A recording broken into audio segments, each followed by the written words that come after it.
آپ کے علم میں ہے کہ آج ماہ محرم الحرام کی 15 تاریخ ہے۔ گویا کہ ابھی یوم عاشورہ کو گزرے ہوئے بمشکل 5 دن ہوئے۔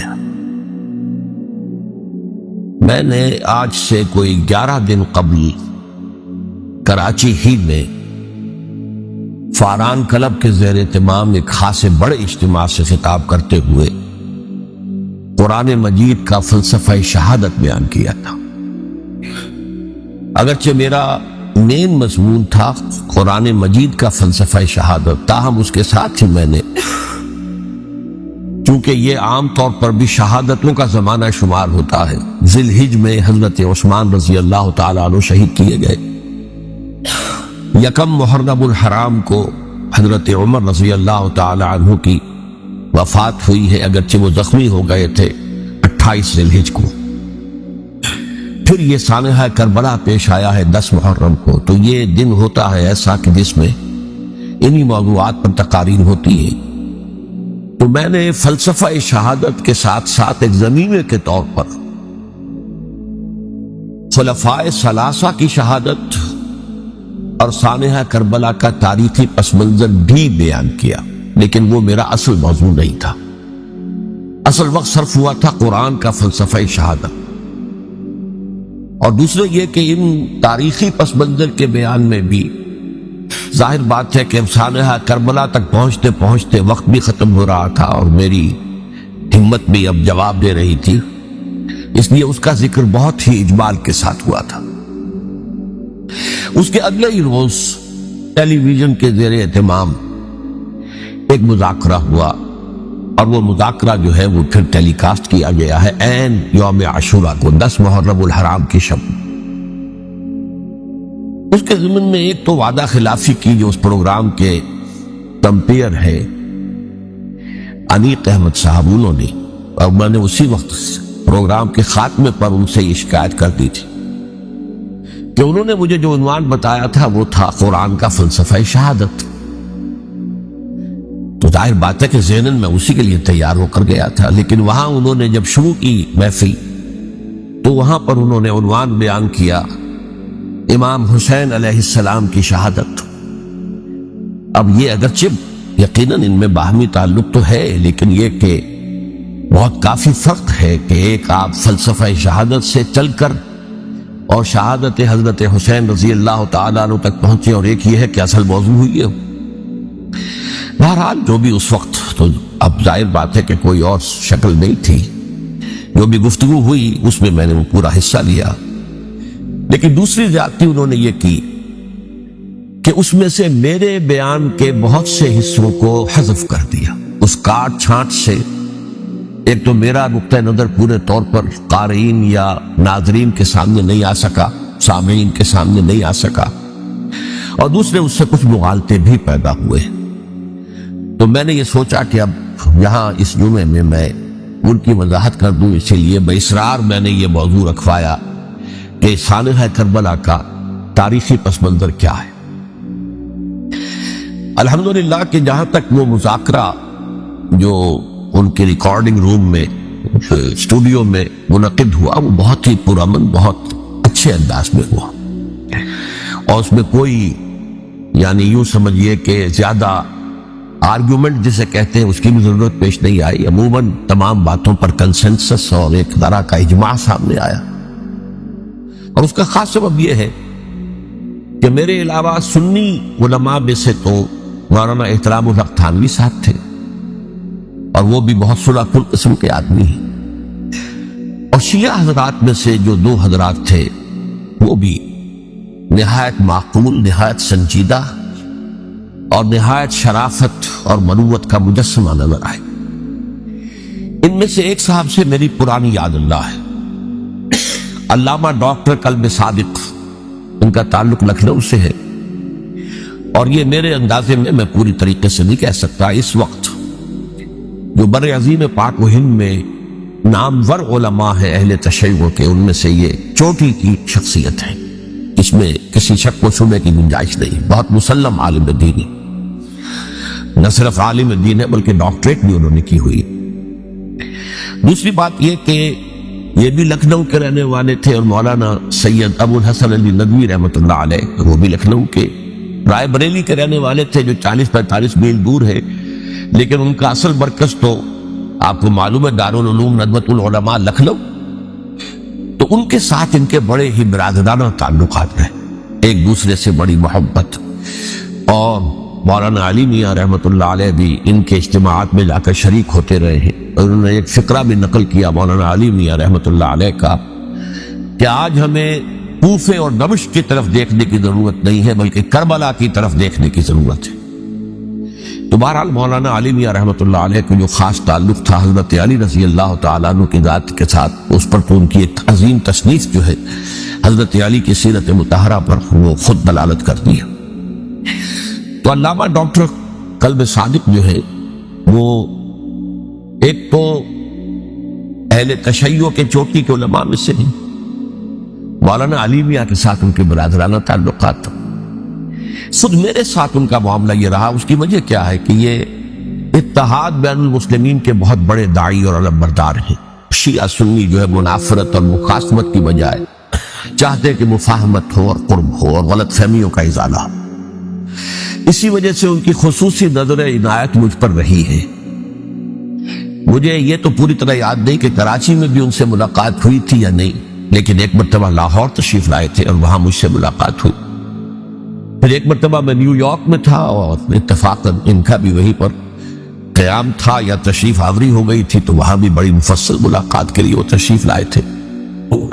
پھر میرا جو ایک کتاب کہہ لیں درمیانی شے ہے، شیعہ سنی مفاہمت کی ضرورت اور اہمیت، اس کے یہ باقاعدہ مبلغ رہے ہیں۔ اس کے بہت سے نسخے انہوں نے منگوا کر اپنے طور پر یہاں محرم الحرام کی جو ان کی مجالس ہوتی ہیں، اس مرتبہ بھی اسی کے لیے تشریف لائے ہوئے تھے، تو اس کے اندر انہوں نے اس کا تعارف کرایا، اس کی تعریف کی، اور اس کے بہت سے نسخے جو ہے وہ فروخت کروائے۔ تو یہ میں نے اصل میں آپ کے سامنے ایک پس منظر رکھ دیا ہے اس شخصیت کا کہ جو اس میں میجر ریپرزنٹیٹیو تھے اہل تشیع کی طرف سے۔ انہوں نے ایک نکتہ جو بیان کیا، واقعہ یہ ہے کہ میرا ذہن بھی ادھر منتقل نہیں ہوا تھا اس سے پہلے، انہوں نے فرمایا کہ یہ اللہ کے راستے میں شہید ہو جانے والے کو جو اللہ کے راستے میں قتل ہو جائیں، سورہ بقرہ میں تو فرمایا انہیں مردہ مت کہو، وَلَا تَقُولُوا لِمَنْ يُقْتَلُ فِي سَبِيلِ اللَّهِ أَمْوَاتٌ بَلْ أَحْيَاءٌ وَلَٰكِن لَا تَشْعُرُونَ، وہ تو زندہ ہے لیکن تمہیں ان کا شعور نہیں۔ لیکن سورہ آل عمران کے اندر جو آیت آئی ہے وَلَا تَحْسَبَنَّ الَّذِينَ قُتِلُوا فِي سَبِيلِ اللَّهِ أَمْوَاتًا بَلْ أَحْيَاءٌ عِندَ رَبِّهِمْ يُرْزَقُونَ، ہرگز مت سمجھنا ان کو جو اللہ کی راہ میں قتل ہو جائے کہ وہ مردہ ہیں، وہ زندہ ہیں، اپنے رب کے پاس سے رزق پا رہے ہیں۔ تو انہوں نے کہا کہ اللہ تعالیٰ کی راہ میں قتل ہو جانے والوں کو مقتول کہنا ہی نہیں، سمجھنا بھی غلط ہے۔ دل سے بھی بات جو ہے وہ یہ نہیں ہونی چاہیے کہ وہ مردہ ہے، بلکہ وہ زندہ ہے، اس شد و مت کے ساتھ۔ وَلَا تَحْسَبَنَّ، ہرگز نہ سمجھنا ان کو جو اللہ کی راہ میں قتل ہو جائیں کہ وہ مردہ ہے، وہ تو زندہ ہے، اپنے رب کے پاس سے رزق پا رہے ہیں۔ اس در میرا ذہن نہیں گیا تھا، میں اس کو تسلیم کر رہا ہوں۔ دوسرے جو شیعہ عالم دین تھے، مجھے ان کا پورا نام مستحضر نہیں ہے، نقوی صاحب وہ بھی ڈاکٹر بھی ہیں اور عالم دین ہے، وہ بھی تھے، اور وہ بھی بہت ہی یوں سمجھیے کہ دلیل کو تسلیم کرنے والے اور بہت ہی معقول انداز میں گفتگو کرنے والے تھے۔ بہرحال جب وہ مذاکرہ شروع ہوا تو سب سے پہلے ڈاکٹر قلب صادق صاحب کو دعوت دی گئی کہ وہ اظہار خیال کریں۔ انہوں نے انہی 2 آیتوں کے حوالے سے جو ابھی میں نے بیان کی ہے، ایک نکتہ بھی بیان کیا، کچھ اور باتیں بھی بیان کی۔ اس کے بعد جب میری باری آئی کہ میں نے کہا کہ مجھ سے کچھ اور سوال کیا گیا تھا، لیکن میں نے کہا کہ میں پہلے بات وہیں سے شروع کرنا چاہتا ہوں۔ سوال یہ کیا گیا تھا ڈاکٹر قلب صادق سے کہ قرآن کا فلسفہ شہادت کیا ہے۔ تو میں نے کہا جو سوال آپ نے ان سے کیا تھا، میں اس کے جواب سے اپنی بات شروع کرنا چاہتا ہوں کہ میرے نزدیک قرآن مجید میں اللہ کی راہ میں قتل ہونے کے لیے لفظ شہادت آیا ہی نہیں۔ حدیث میں ضرور آیا ہے بصیغہ مجہول، فقد استشہد، اس کی شہادت قبول کر لی گئی یا اس کو شہید بنا لیا گیا۔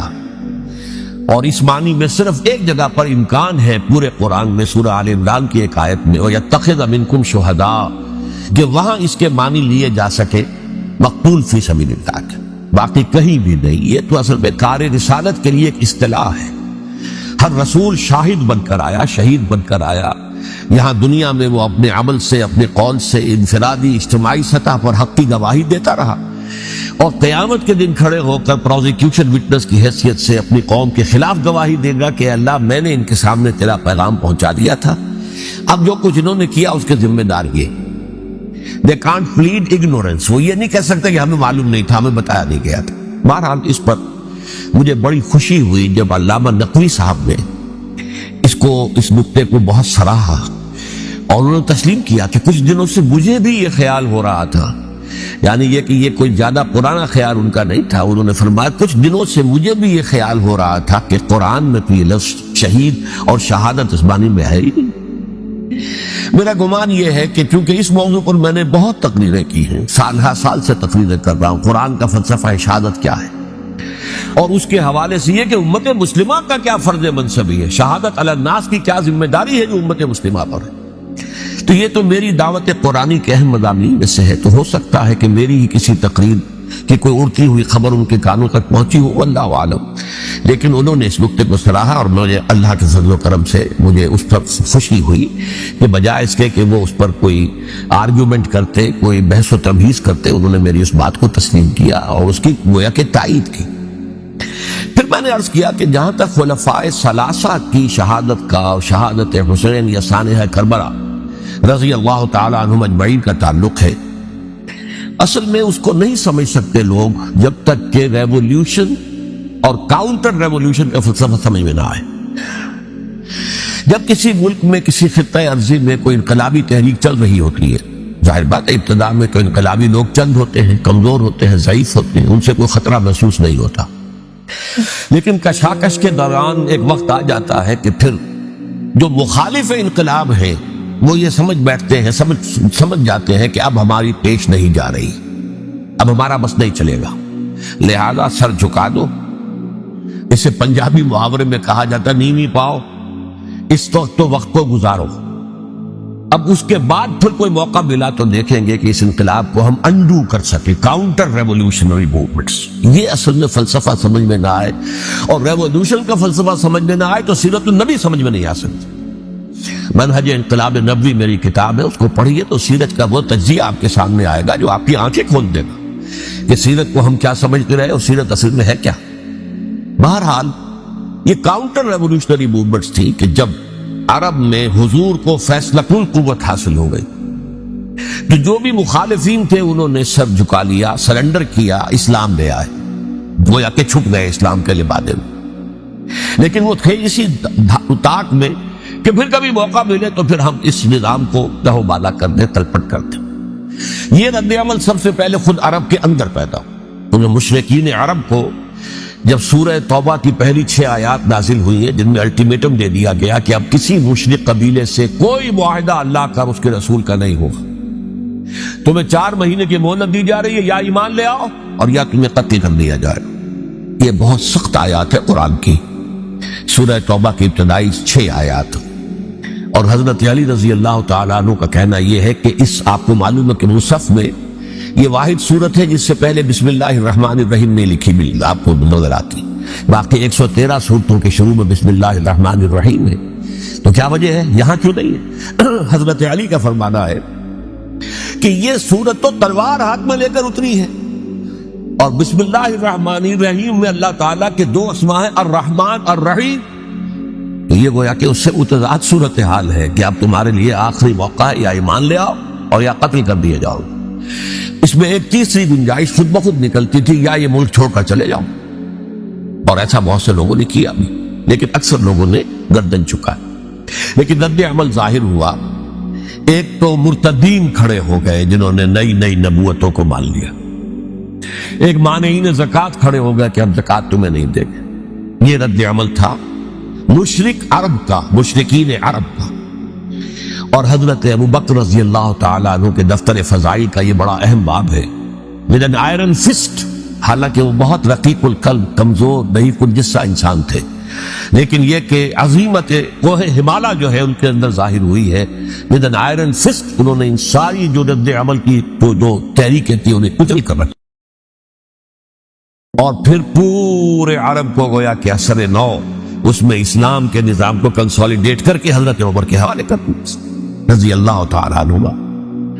حضرت عمر کے زمانے میں جو جنگیں ہوئی اس میں سلطنت روما جو ہے، جو اس وقت کی دو سپر پاورز تھی، سلطنت روما قیصر روم ہیرقلیس، ہرقل تھا اس وقت کا جو رومی جو قیصر روم تھا، حکمران تھا، شہنشاہ تھا، اور دوسری طرف ایرانی مملکت تھی، خسرو پرویز تھا.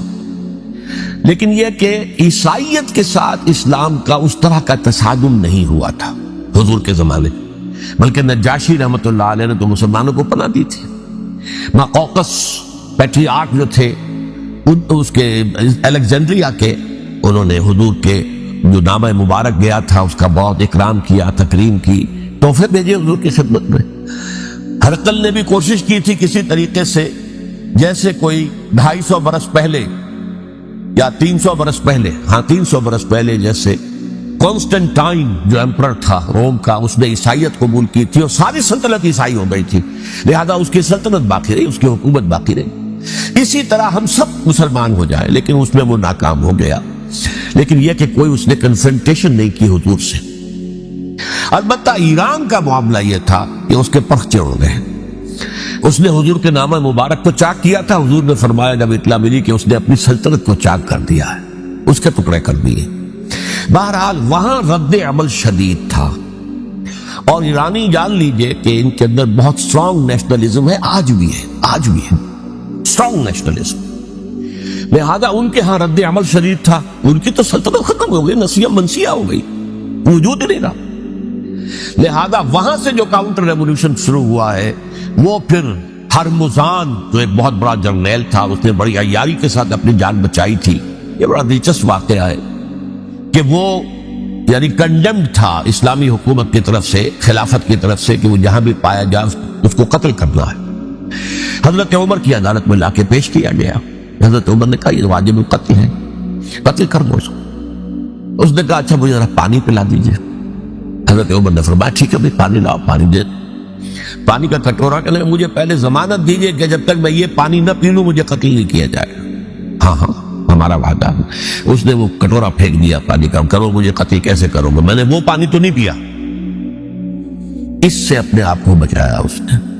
بہرحال آپ اختلاف کر سکتے ہیں کہ حضرت عمر کو اس عذر کو قبول نہیں کرنا چاہیے تھا، لیکن بہرحال ان کی اپنی مروت اور شرافت تھی کہ اپنے وعدے کا پاس کیا.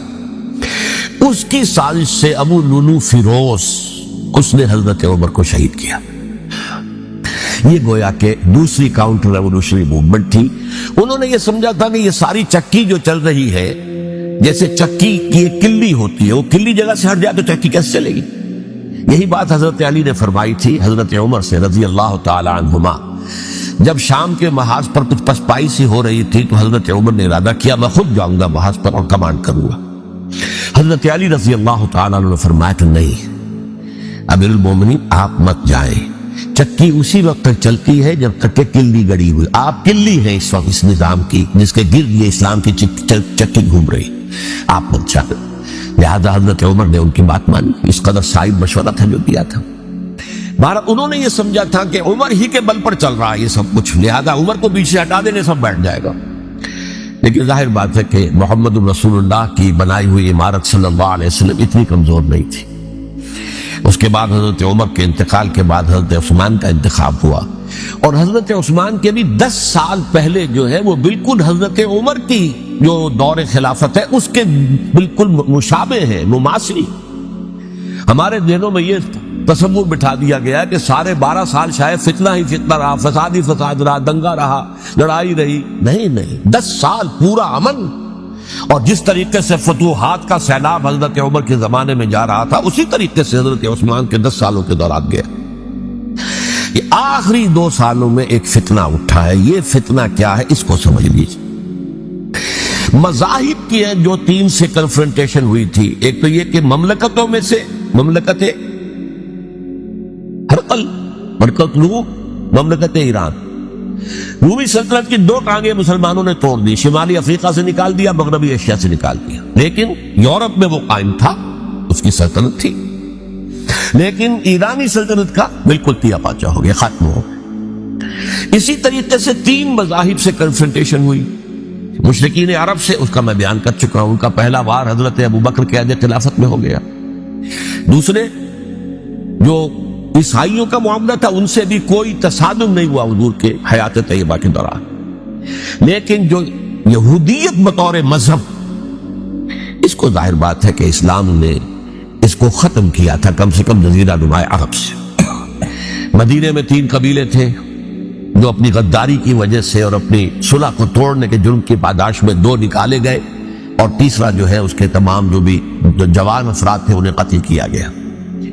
پھر خیبر پر حملہ کیا گیا، اور خیبر کو جو ہے فتح کیا گیا۔ وہ یہودیوں کا بہت بڑا گڑھ تھا، اور جو مدینے سے نکالے گئے تھے وہ بھی وہیں جا کر مقیم ہو گئے تھے۔ تو اس اعتبار سے، اور پھر یہودی اپنے آپ کو سمجھتے تھے اللہ کی طرف سے دنیا میں جو نمائندہ جو ہے امت وہ ہم ہیں، اب انہیں معزول کر کے امت محمد کو وہاں پر کھڑا کر دیا گیا صلی اللہ علیہ وسلم۔ لہذا وہ بہت زیادہ یوں سمجھیے ایگریوڈ، سب سے زیادہ جن کو غضب پہنچا ہے حضور کے دست مبارک سے، وہ یہودی تھے۔ لہذا ان کا جو رد عمل آیا ہے وہ ہے جس کے نتیجے میں حضرت عثمان شہید ہوئے، حضرت علی شہید ہوئے، حضرت حسین شہید۔ اب اس چیز کو اچھی طرح سمجھیے، یہ جو رد عمل ہے یہ ایک شخص کے ذریعے سے آیا، اور اسی لیے بعض لوگ یہ سمجھتے ہیں کہ یہ خامخواہ کی کہانی ہے، کیا ایک آدمی اتنا بڑا کام کر سکتا؟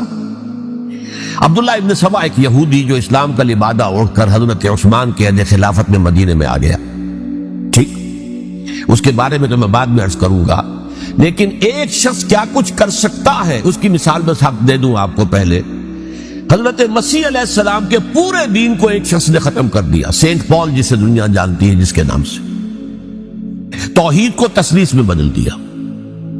حضرت عیسیٰ علیہ السلام تو توحید کی تلقین کر کے گئے تھے، توحید ختم، تثلیث آ گئی، جس میں پہلے باپ ماں اور بیٹا تھے، اس کے بعد باپ بیٹا اور روح القدس ہو گئے، تثلیث۔ نمبر 2، شریعت موسوی کو ساقط کر دیا۔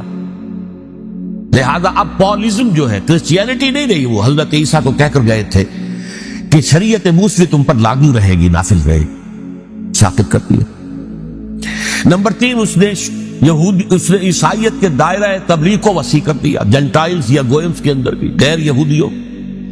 حالانکہ حضرت مسیح کہہ کر گئے تھے کہ تمہیں صرف یہودیوں سے خطاب کرنا ہے، اور میں صرف اسرائیل کے گھرانے کی کھوئی ہوئی بھیڑوں کی تلاش میں آیا۔ اب آپ دیکھیے حضرت مسیح کے فوراً بعد اور حضرت مسیح کی زندگی کے دوران جب تک کہ وہ موجود تھے، وہ بدترین دشمن تھا حضرت مسیح علیہ السلام کا۔ بعد میں لبادہ اوڑھا، اور یہ کہ مجھے مکاشفہ ہوا ہے، مکاشفے میں مسیح سے میری ملاقات ہوئی ہے، میں ان پر ایمان لے آیا ہوں، اور پھر اس نے اپنے زہد اور دینداری کا جو بھی فراڈ تھا اس کے نتیجے میں اپنی حیثیت بنا لی، دین مسیحی کو بالکل ختم کر دی۔ آج کہاں ہے وہ دین مسیح؟ دی 100 کے مصنف نے بھی صاف لکھا ہے کہ جب تک حضرت مسیح دنیا کے اندر موجود تھے، عیسائیت کی حیثیت یہودیت میں ایک فرقے سے زیادہ نہیں تھی، یہودیوں کا ایک فرقہ، ایک جماعت بس۔ یہ سینٹ پال ہے جس نے اسے ایک مستقل مذہب کی حیثیت اختیار کی ہے۔ تو it should be called Paulism، اور یہ ایک آدمی کا کارنامہ۔ اسی طریقے سے یہ تو ہو گیا حضرت مسیح کے فوراً بعد، رفع سماوی کے فوراً بعد۔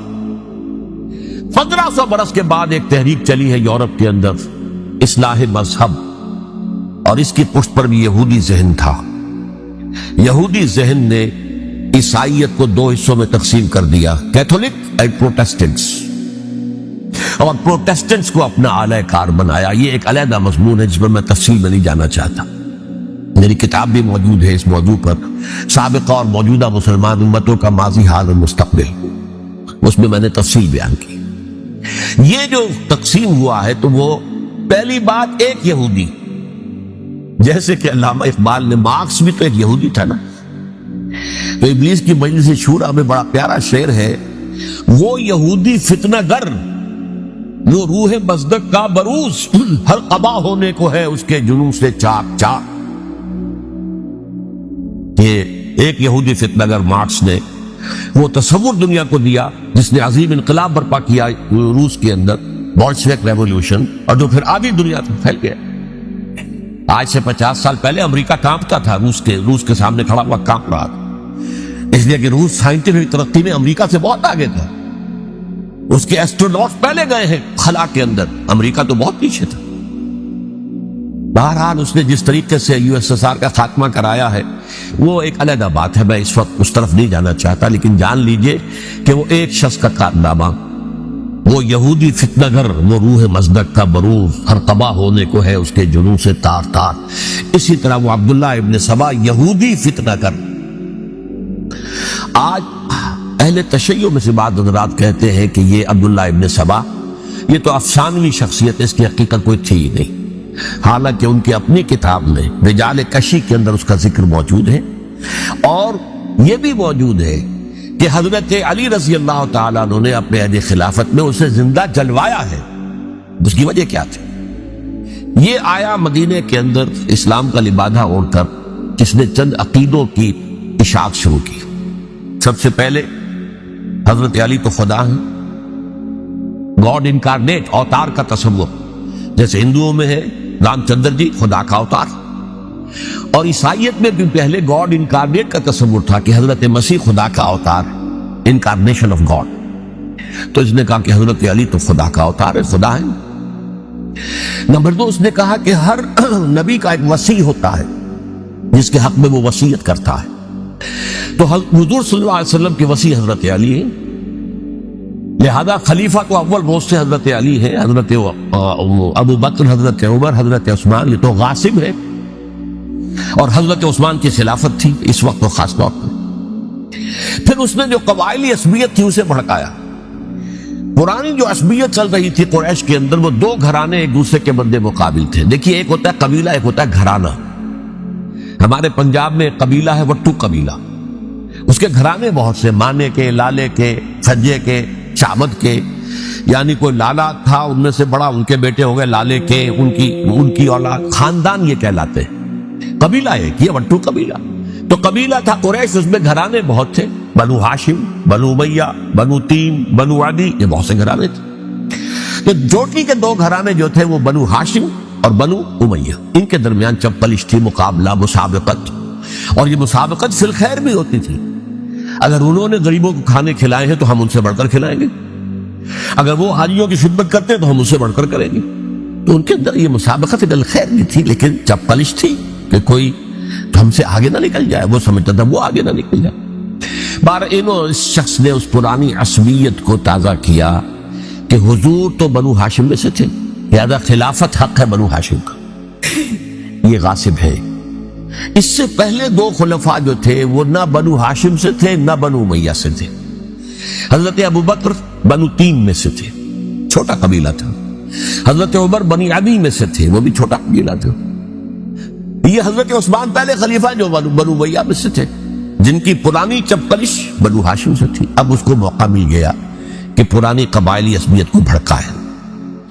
یہ ہے اصل میں اس فتنے کا پس منظر عبداللہ ابن سبا نے جو آ کر پھیلایا ہے، اور اس کی تفصیل میں اس وقت میں نہیں جا سکتا، کیسے یہ فتنہ پروان چڑھا، کیا انہوں نے اسٹریٹجی اختیار کی، کہ یہ کیا کرتے تھے، گروہ بنا کر بھیجتے تھے لوگوں کو۔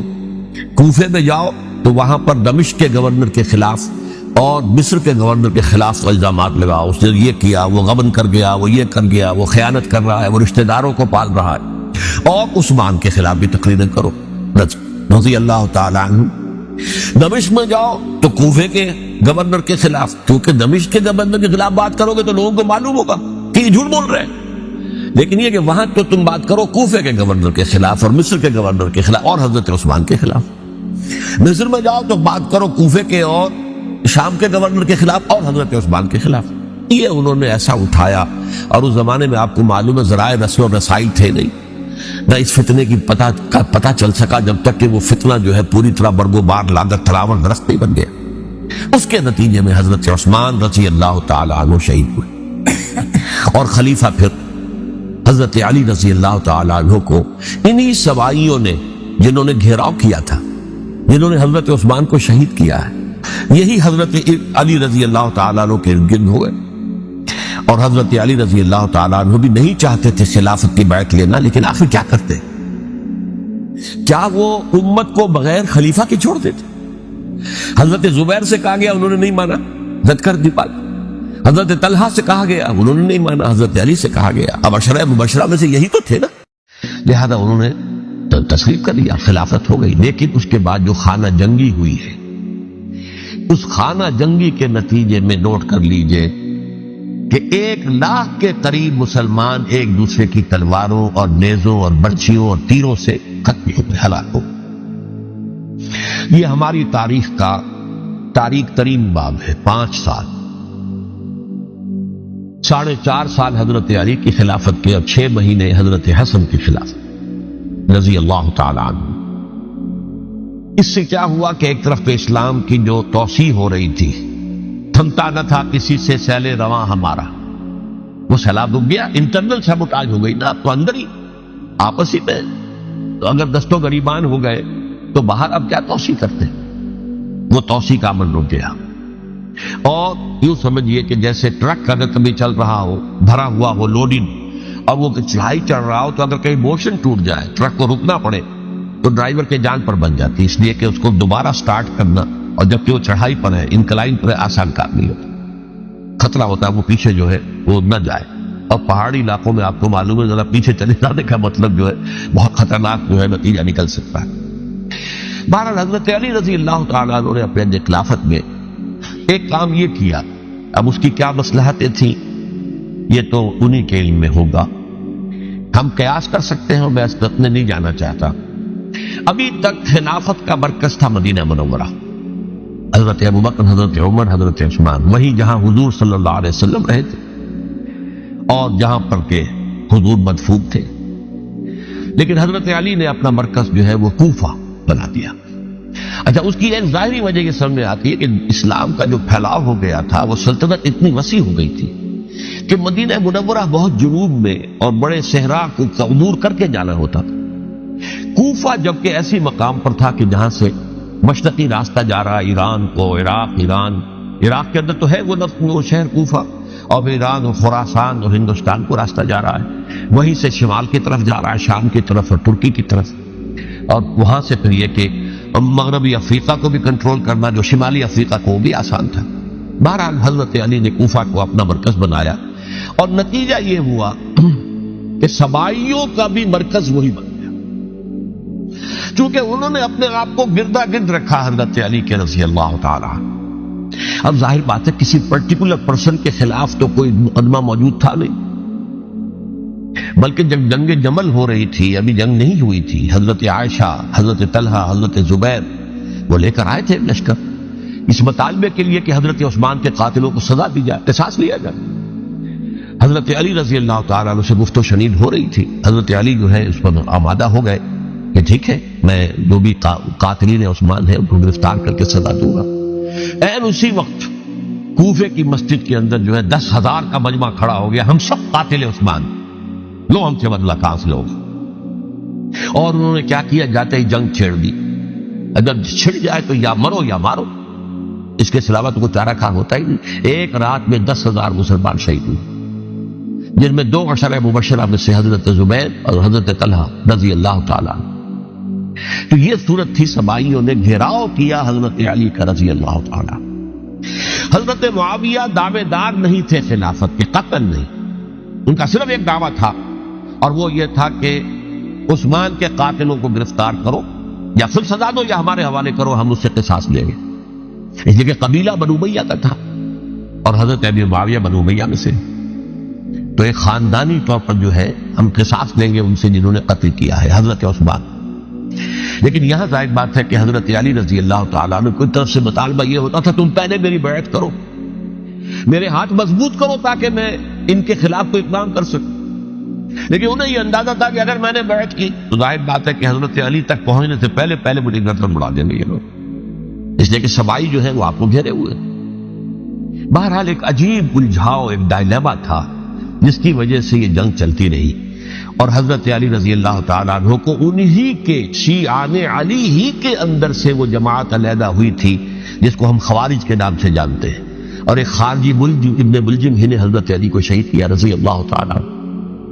پھر حضرت حسن رضی اللہ تعالیٰ عنہ اب دیکھیے کس قدر صحیح بات تھی جو حضرت علی رضی اللہ تعالیٰ عنہ نے فرمائی جب ان سے کہا گیا کہ کیا ہم آپ کے بیٹے حسن کے ہاتھ پر بیعت کر لیں؟ رضی اللہ تعالیٰ عنہ فرمایا نہ میں تمہیں اس کا حکم دیتا ہوں نہ میں اس سے روکتا ہوں، یہ تمہارا معاملہ ہے، امرہم شورا بینہم، تم اپنے باہمی مشورے سے جو فیصلہ کرو گے ٹھیک ہے، میں نہ حکم دیتا ہوں نہ روکتا ہوں۔ اس کا کیا مطلب ہے؟ باپ کے بعد بیٹے کی خلافت ہرگز حرام نہیں ہے، ورنہ کہتے کیسے ہو سکتا میرا بیٹا؟ نہیں، یہ نہیں کہا۔ حضرت عمر سے بھی کہا گیا تھا کہ اپنے بیٹے کو نامزد کر دیں، عبداللہ ابن عمر کو، تو انہوں نے جواب میں کیا کہا؟ اسے تو طلاق دینی بھی نہیں آتی۔ انہوں نے اپنی کسی زوجہ کو طلاق دی تھی اور اس میں جو صحیح ترین طریقہ ہے وہ اختیار نہیں کیا تھا، انہیں طلاق دینے تک نہیں آتی تو میں اسے خلیفہ بنا دوں۔ یہ نہیں کہا تھا کہ باپ کے بعد بیٹا خلیفہ نہیں ہو سکتا، یہ تو نہیں تھا، کہیں حرام نہیں ہے، نہ کتاب و سنت میں، نہ کوئی حدیث ہے، نہ کہیں قرآن مجید میں۔ تو حضرت علی نے بھی فرمایا رضی اللہ تعالی نہ میں روکتا ہوں نہ حکم دیتا ہوں، یہ تمہارا اپنا معاملہ ہے۔ بہرحال حضرت حسن رضی اللہ تعالی عنہ نے حضرت امیر معاویہ سے صلح کر لی، خلافت ان کو سپرد کر۔ دیکھیے میں حضرت ابوبکر، حضرت عمر، حضرت عثمان، حضرت علی کے ساتھ حضرت حسن کے دور خلافت کو بھی خلافت راشدہ سے سمجھتا ہوں، اور تبھی 30 سال پورے ہوتے ہیں اس حدیث کے مطابق کہ حضور نے فرمایا خلافت 30 برس رہے گی پھر ملوکیت آ جائے گی۔ تو حضرت حسن کا بہت بڑا کارنامہ یہ ہے کہ اس خانہ جنگی کا دروازہ بند کر دیا، اور یہ پیشن گوئی تھی حضور کی صلی اللہ علیہ وسلم۔ حضرت حسن جب بچے تھے حضور کے انتقال سے پہلے، میرا یہ بیٹا مسلمانوں کے 2 گروہوں میں صلح کرائے گا، یہ حضور کی پیشن گوئی تھی، اور وہ پیشن گوئی حضرت حسن کے علم میں بھی ہوگی یقین۔ بہرحال انہوں نے صلح کی حضرت امیر معاویہ کے ساتھ رضی اللہ تعالی عنہ، خلافت ان کے حوالے کر دی، اور کچھ شرائط تھی ان طے ہو گئی، اللہ فیصلہ۔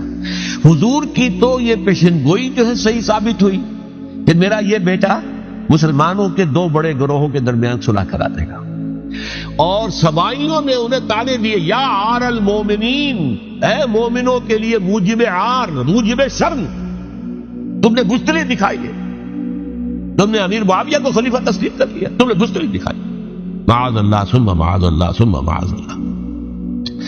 اب میں کچھ باتیں حضرت امیر معاویہ کے بارے میں کہنا چاہتا ہوں، اس لیے کہ وہاں اس میں نے حضرت معاویہ کے بارے میں یہ تو بہت شدت کے ساتھ کہا تھا، اور میں اب بھی اس پر قائم ہوں اور پوری طریقے سے قائم ہوں۔ میرا مستقل موقف یہی ہے کہ حضرت معاویہ رضی اللہ تعالیٰ عنہ کے دور خلافت کو ہم خلافت راشدہ میں شامل نہیں سمجھتے، اہل سنت میں سے کوئی بھی نہیں سمجھتا، لیکن اس کے ساتھ میں نے حضرت امیر معاویہ کے کچھ مناقب بھی بیان کیے تھے تاکہ پلڑا جو ہے ترازو کا اس کے دونوں پلڑے سامنے آئے، لیکن یہ وہ حصہ میرے اس بیان کا نکال دیا گیا، ختم کر دیا گیا۔ یہ میں نہیں جانتا کہ اس میں کیا مصلحت دیکھی گئی ہے، اس میں تو کسی کے لیے کوئی معاملہ ایسا نہیں تھا کسی کے جذبات کو جو ہے وہ ٹھیس پہنچانے والا، کیونکہ میں نے کہا وہ خلیفہ راشد نہیں تھے، صاف میں نے کہا، بلکہ وہ دور ملوکیت کا آغاز ان سے ہو گیا ہے۔ بلکہ جب ایک صاحب نے یہ کہا کہ کربلا کے بعد سے دور ملوکیت آ رہی تھی، تو میں نے کہا نہیں جناب، دور ملوکیت تو 20 سال پہلے پوری ہو چکی تھی، شروع ہو چکی۔ حضرت امیر معاویہ کے بھی 20 سال میں وہ دور ملوکیت میں شمار ہوئے، انہیں کسری العرب بھی کہا گیا، عرب کے کسریٰ جو شہنشاہ ایران کا خطاب تھا، حضرت معاویہ رضی اللہ تعالیٰ عنہ کو کسری العرب کہا گیا، عرب کا کسریٰ یہ۔ لیکن دوسری طرف یہ ہے کہ وہ صحابی رسول رضی اللہ تعالیٰ حضور کے برادر نسبتی بھی ہیں، حضور کے سالے ہیں، ان کی ہمشیرہ ام حبیبہ حضور کے زوجہ محترمہ ہیں، ام المومنین ہیں، ام حبیبہ رضی اللہ تعالیٰ عنہ۔ پھر کس قدر معتمد علیہ تھے حضور کے کہ کاتبان وحی میں شامل تھے، وحی کی کتابت کرنے والے چند لوگ تھے جنہیں کہ حضور کہتے تھے کہ اب یہ آیت لکھ لو، ان میں سے ایک امیر معاویہ بھی رضی اللہ تعالیٰ۔ تو بڑے توازن کی ضرورت ہے۔ دیکھیے صحابہ کرام کا جہاں تک تعلق ہے، اہل سنت کا موقف یہ ہے کہ صحابہ کو کلہم عدول، صحابہ سب کے سب نیک نیت ہے، اور ان کی روایت جو ہے قبول کی جائے گی، رد نہیں کی جائے گی، ان پر کوئی جرح و تعدیل نہیں ہوگی، اس لیے کہ ان کا تزکیہ محمد رسول اللہ صلی اللہ علیہ وسلم نے کیا تھا۔ لہذا یہ تو ہو سکتا ہے کہ کسی صحابی سے کوئی خطا ہو جائے، لیکن وہ خطا اجتہادی ہوگی، نیت کی خطا نہیں ہوگی، نیت کی غلطی نہیں۔ اگر کسی صحابی کی نیت پر حملہ کیا جائے تو یہ اصل میں طعن ہے، حملہ ہے حضور پر کہ وہ تربیت دے نہیں سکے اپنے ساتھیوں کو. معاذ اللہ ثم معاذ اللہ ثم معاذ اللہ. وہ تزکیہ کر ہی نہیں سکے. 3 جگہ جو قرآن میں آیا یتلو علیہم آیاتہ و یزکیہم، تو کیا تزکیہ کیا؟ اگر ان کے قریب ترین ساتھی جو تھے، اگر ان کے اندر بھی بدنیتی تھی اور دنیا کی طلب تھی اور دنیا کے اندر اقتدار حاصل کرنے کا جذبہ تھا، تو پھر کیا تزکیہ کیا؟ معاذ اللہ ثم معاذ اللہ. لہذا صحابہ سب کے سب عدول ہیں اور ان سے اختلاف ممکن ہے، لیکن ان کی نیت پر حملہ نہیں ہو سکتا. تو حضرت امیر معاویہ کی شخصیت ایک چیز ہے، آپ کا دور خلافت دوسری چیز ہے. شخصیت کے اعتبار سے صحابی رسول ہیں، برادر نسبتی ہیں حضور کے صلی اللہ علیہ وسلم، اور پھر یہ کہ اس قدر معتمد علیہ ہے صحابہ میں سے کہ وہ کاتبان وحی، یہ عام آدمی کے کرنے کا کام نہیں تھا جو وحی کی کتابت کرے اللہ کے کلام. البتہ یہ ہے کہ جیسا کہ میں نے عرض کیا، ان کا دور خلافت راشدہ نہیں ہے، وہ ملوکیت کا دور ہے. یہ میں نے عرض کیا، میں نے ایک صاحب نے جب یہ کہا کہ ملوکیت شروع ہو رہی تھی، میں نے شروع نہیں ہو رہی تھی، ملوکیت تو 20 سال پہلے شروع ہو چکی تھی. اسی طریقے سے ایک صاحب نے کہا تھا کہ اسلام کو قائم کرنے کے لیے حضرت حسین میدان میں آئے. میں نے کہا یہ بھی غلط ہے، اسلام تو 60 سال پہلے قائم ہو چکا تھا. نبی اکرم صلی اللہ علیہ وسلم کے دستے مبارک سے اسلام قائم ہو گیا. جاء الحق وزهق الباطل ان الباطل کان زهوقا.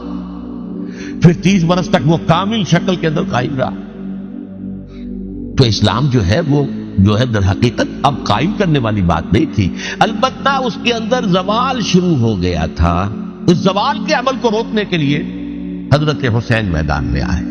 یہ ایک چیز کو صحیح تاریخی پرسپیکٹو میں رکھنا. تو جس طرح سے دین کو قائم کرنے کے لیے نہیں، دین قائم تو کیا محمد رسول اللہ صلی اللہ علیہ وسلم والذین معہ رضی اللہ تعالی عنہ، انہوں نے کیا. ہاں اب جو ہے وہ اپنی اس شاندار حیثیت سے نیچے گرنے لگا تھا. وہ میں بعد میں عرض کروں گا کہ میں نے اسے کیا عرض کیا تھا کہ یہ اس زوال کو روکنے کے لیے کسی طریقے سے یہ اپنی اصل حقیقت میں قائم رہے. یہ حضرت حسین رضی اللہ تعالیٰ عنہ کے سعی تھے. اچھا، حضرت امیر معاویہ کے جو 20 سال ہیں وہ پورے امن، سکون، اطمینان، کوئی جھگڑا، کوئی فساد، کوئی اختلاف، کوئی باہمی فالت جنی، کچھ 20 سال. یہ بھی تاریخ کی بڑی چشم کشا حقیقت ہے جو عام طور پر لوگوں کے علم میں نہیں ہے.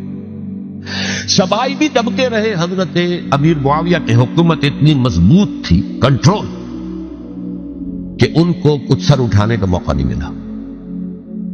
موجود تھے، دبکے رہے. جیسے کہ میں نے کہا، ریولیوشن کے آخری مرحلے پر آ کر جو مخالفین ہیں وہ دب جاتے ہیں کہ پھر دیکھیں گے، موقع ملے گا تو پھر لیں گے ان سے حساب کتاب. 20 سال رہے ہیں پورے امن کے. 10 سال کے بعد یعنی درمیان میں ہے حضرت امیر معاویہ کا عہد خلافت. ایک صحابی جو کہ بزرگ صحابہ میں سے ہے، مغیرہ ابن شعبہ رضی اللہ تعالی عنہ، وہ آتے ہیں اور وہ کہتے ہیں کہ دیکھیے امیر المومنین، کتنی بڑی خانہ جنگی رہی تھی مسلمانوں کی آپس میں، اور اب بھی اگر آپ کسی کو نامزد کیے بغیر چھوڑ گئے امت کو تو پھر خانہ جنگی ہو جائے. 1 لاکھ اس وقت جو ہے وہ ہلاک ہوئے تھے، نہ معلوم اب کتنے ہلاک. لہذا آپ اپنی زندگی ہی میں نامزد کر دیجئے کسی کو خلیفہ، ولی عہد بنا دیجئے. حضرت امیر معاویہ نے ابتداءً جو ہے انکار کیا نہیں، لیکن ان کے دلائل ایسے تھے وزنی، اور میں سمجھتا ہوں کہ وہ بات صحیح تھی جو مغیرہ ابن شعبہ نے کہی. اس لیے کہ اب صحابہ کرام میں سے جو کبار صحابہ تھے وہ تو سب دنیا سے رخصت ہو چکے تھے. اب تو یا صغار صحابہ رہ گئے تھے جو حضور کے زمانے میں بچے تھے، حضرت حسن، حضرت حسین، عبداللہ ابن زبیر، یہ بچے تھے نا، یا تو وہ تھے، اور یا بالکل نو مسلم تھے. اور نو مسلموں میں بڑی تعداد وہ تھی جو ایرانیوں کی تھی، شامیوں کی تھی، ادھر کی تھی. تو ان کو تو ظاہر بات ہے کہ تربیت نبوی سے کیا خلافت راشدہ سے بھی اکثر و بیشتر کو کوئی حصہ ملا ہی نہیں. تو اس صورت میں اب وہ اعلیٰ ترین معیار پر حکومت کے نظام کو قائم کرنا ممکن نہیں ہے. کوئی قبائلی عصبیت جب تک حکومت کی پشت پر نہیں ہوگی، حکومت مستحکم نہیں ہوگی. یہ گویا کہ ایک جس کو کہتے ہیں کہ حقیقت بینی، واقعیت پسند نہیں. ایک آئیڈیالزم ہے اور ایک ریئلزم ہے کہ آپ فیکٹس آن دی گراؤنڈ کو غور کریں، سوچیں اس کے اوپر اور پھر کوئی فیصلہ کریں. اس اعتبار سے پھر حضرت امیر معاویہ نے بات مان لی اور بیعت لے لی لوگوں سے حضرت یزید کے لیے کہ یہ خلیفہ ہوں گے میرے بعد، اس کو ولی عہدی کہتے ہیں۔ اچھا، اس وقت 5 افراد ایسے تھے کہ جنہوں نے اس سے اختلاف کیا۔